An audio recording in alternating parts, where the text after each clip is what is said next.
Morning. आज बड़ी प्रसन्नता का विषय है कि हमारे बीच आलोक पंचोरी, जिन्होंने हमारे यहाँ से सत्र 2020-21 में 12th पास आउट की थी। उसके बाद इन्होंने उसी सत्र में सीए फाउंडेशन क्लियर किया और विद्यालय को गौरवान्वित किया।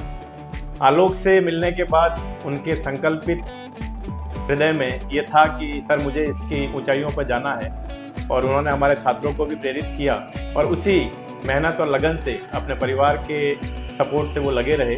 और अभी जो रिजल्ट आया है उसमें उन्होंने सीए फाइनल उत्तीर्ण किया है, और हमारे लिए बहुत ही प्रसन्नता का विषय है कि हमारे विद्यालय का कॉमर्स संकाय का आलोक पंचोरी पहला सीए बना, जो हमारे सभी बच्चों को प्रेरित करते हैं। और हम चाहेंगे कि इनकी हमारे साथ रहते हुए जो स्कूल लेवल में जो इन्होंने अध्ययन किया उसमें जो अनुभव पाया है वो अपने जो इनके लेक्चरर्स हैं उनके साथ सहयोग करके शेयर करें। तो मैं अपने विद्यालय परिवार की ओर से आलोक का बहुत बहुत सम्मान करता हूं और बधाई देता हूं। आलोक पंचोरी।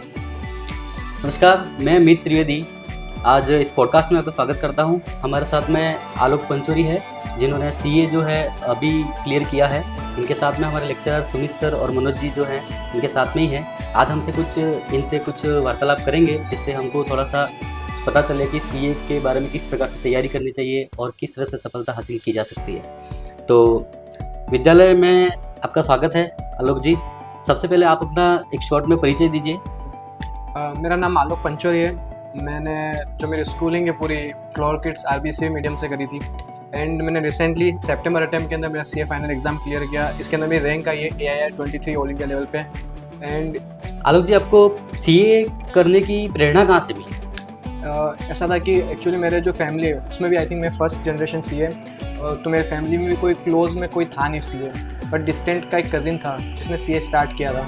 तो वहाँ से एक फैमिली के अंदर थोड़ा बैकग्राउंड था कि सीए होता है और काफ़ी कॉमर्स के अंदर डिफ़िकल्ट कोर्स है। आई थिंक मुझे जब 6th या 7th में था जब मुझे पता चला था सीए के बारे में, तो वहाँ से मुझे एक्चुअली ये नहीं पता था कि सीए होता क्या है, इसमें क्या पढ़ना क्या, बट एक मुझे इंप्रेशन था कि सीए करना।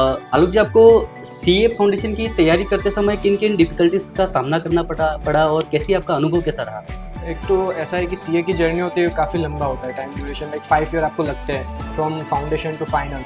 तो इस जर्नी के अंदर बहुत अप्स एंड डाउन्स आते रहते हैं। बहुत लोग मिलते हैं जो आपको सपोर्ट करते हैं, बहुत उससे ज़्यादा लोग मिलते हैं जो आपको डिमोटिवेट करते हैं, आपको इस जर्नी से हटाने का ट्राई करते हैं। और एक आपका खुद का भी सेल्फ जो मोटिवेशन ले होता है वो हमेशा हाई नहीं होता है। कभी आप फेल होंगे, कभी आपका मोटिवेशन लो होगा, कभी वो ज़्यादा हाई होगा। तो वो कंसिस्टेंसी जो है पूरे जर्नी के अंदर मेंटेन करना वो काफ़ी डिफ़िकल्ट होता है, क्योंकि सीए में वो मैंने बहुत एग्जांपल्स देखे कि जो इंटेलेक्चुअल पर्सन है वो ऐसा नहीं है कि फर्स्ट अटेम्प्ट में सारा क्लियर कर देता है, क्योंकि चाहे उसके पास नॉलेज है बट एक कंसिस्टेंसी और एक विल पावर है उसकी बहुत ज़्यादा ज़रूरत है। आई थिंक आप में अगर थोड़ी बहुत नॉलेज में कैपेबिलिटी कम हो चलेगा, बट एक कंसिस्टेंसी और विल पावर होती है और डिसिप्लिन वो बहुत ज़रूरी है मेरे अकॉर्डिंग। सीए की तैयारी जो करते हैं बच्चे, तो उसमें स्कूल का कोई रोल होता है या नहीं होता है? मतलब मैं जैसे कॉमर्स मैंने लिया था 11th-12th में, तो जो फाउंडेशन मीडियम जो फाउंडेशन का जो होता है जो सीए का फर्स्ट लेवल है, वहाँ पे जो पूरा 100% जो सिलेबस होता है उसका जो अकाउंट्स, इकोनॉमिक्स और वहाँ पे एक और आता है सब्जेक्ट लॉ। तो लॉ का तो हमारा 11th-12th में कवर नहीं होता है, बट जो अकाउंट्स और इकोनॉमिक्स होता है वो 100% जो हमने 11th-12th में कवर किया होता है वही होता है। तो अगर आपका 11th-12th का बेस काफ़ी स्ट्रॉन्ग हुआ तो आपको फाउंडेशन क्लियर करने में और काफ़ी अच्छे मार्क्स से क्लियर करने में काफ़ी दिक्कत नहीं आएगी। मतलब अच्छे मार्क्स से क्लियर कर सकते हो फर्स्ट अटेम्प्ट के अंदर। तो आपके सीए बनने में स्कूल का क्या रोल है? मैं ग्रेटफुल हूँ मेरे टीचर्स के लिए, क्योंकि मैं जब था 11th-12th में तो वहाँ पे जो सिलेबस था और मैंने चेक किया था फाउंडेशन का सिलेबस क्या है, तो वहाँ के फाउंडेशन के भी सिलेबस के कुछ मुझे डाउट्स आते तो मैं पूछता था मेरे अकाउंट्स की फैकल्टीज़ को, इकोनॉमिक्स की फैकल्टीज़ को, तो वो मुझे सॉल्व करने में हेल्प करते थे। तो वहाँ से मुझे थोड़ा और मैंने कोर्स देखा सीए फाउंडेशन का और मुझे वो ईजी लगा और रिलेवेंट लगा, तो फिर उसके बाद मैंने अच्छे से प्रिपेयर कर पाया मैं उसके लिए।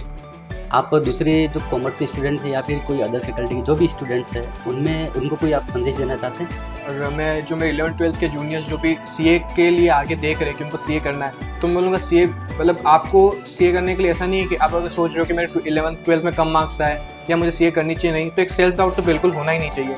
आपको जो करना है आप उसको ठान के बस वो गांठ बांध के आपको कर लेने का एक बार। फिर अगर आपको लगता है बाद में जाके कि चलो थोड़ा गलत हो गया, तो आपको लाइफ आपको सेकंड अपॉर्चुनिटी देती है हर बार, और लाइफ हर बार आपको नए नए अपॉर्चुनिटी मिलेंगी। बट एक बार आपने फाइनल कर लिया कि मुझे करना है, तो फिर उसको पीछे मुड़ के बिल्कुल भी मत देखना, उस चीज़ को आपको कंप्लीट करना। ओके, थैंक यू, बहुत बहुत धन्यवाद आपका। मैं विद्यालय परिवार की तरफ से आपके उज्जवल भविष्य की कामना करता हूँ। Thank you. Thank you sir.